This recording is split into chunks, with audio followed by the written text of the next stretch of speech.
মহান আল্লাহকে আমরা না দেখে বিশ্বাস করি, তার সব আদেশ নিষেধ মেনে চলার চেষ্টা করি।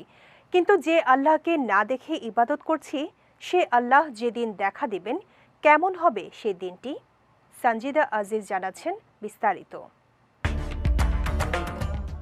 হাসরের ময়দানে সব হিসাব শেষ হওয়ার পর বিশ্বাসীদের মহান আল্লাহ তাআলা জায়গা দিবেন জান্নাতে।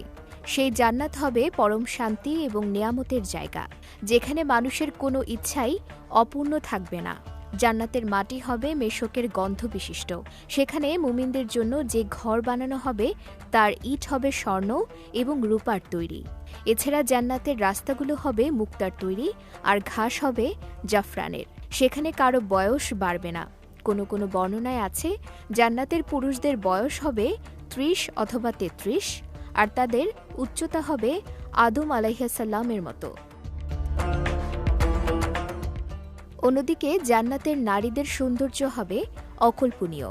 হাদিসের বর্ণনা অনুযায়ী যখন কোনো ব্যক্তি জান্নাতে তার স্ত্রীর দিকে তাকাবে, তখন তার সৌন্দর্য দেখে সে মুগ্ধ থাকবে ৪০ বছর।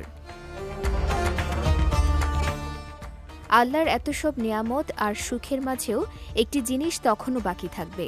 আল্লাহ একদিন সব জান্নাতবাসীকে এক জায়গায় জমা করবেন আর জিজ্ঞেস করবেন, হে ঈমানদারগণ, তোমরা কি জান্নাতে সন্তুষ্ট? আর কি চাও বলো? জান্নাতবাসী তখন বলবে, আল্লাহ, আমরা চাই যে আপনি আমাদের উপর সন্তুষ্ট হন। আল্লাহ বলবেন, আমি তোমাদের উপর সন্তুষ্ট, আর তাই তোমাদের আমি জান্নাত দান করেছি। এরপর আল্লাহ বলবেন, আমি তোমাদের একটা ওয়াদা করেছিলাম, সেই ওয়াদাটা পালন করা এখনো বাকি রয়েছে। মানুষ তখন অবাক হবে আর নিজেদের মাঝে গুঞ্জন করতে থাকবে যে কি সেই ওয়াদা?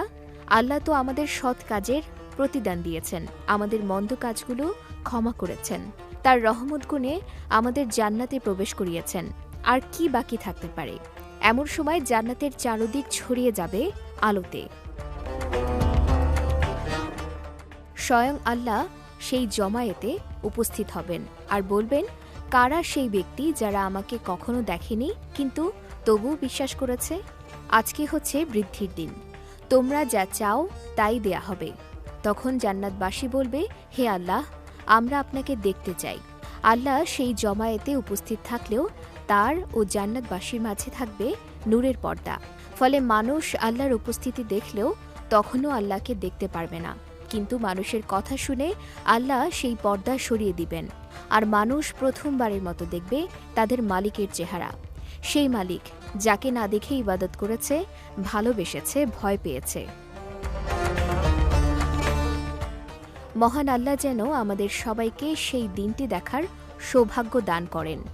আমিন। সঞ্জিদা আজিজ, বিজয় টিভি নিউজ ডেস্ক।